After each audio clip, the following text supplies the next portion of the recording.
Hi, this is Pachi, and today I invite you to come and learn and make some amazing flatbreads or arepas or crispy tortillas.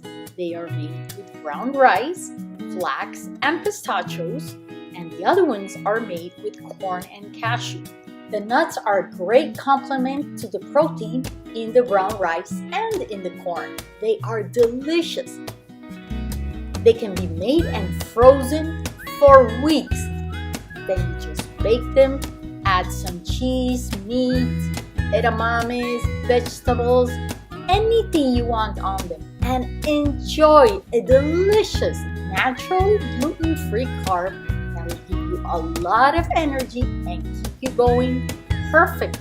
Enjoy delicious food, amazing mood. Chef Pachi.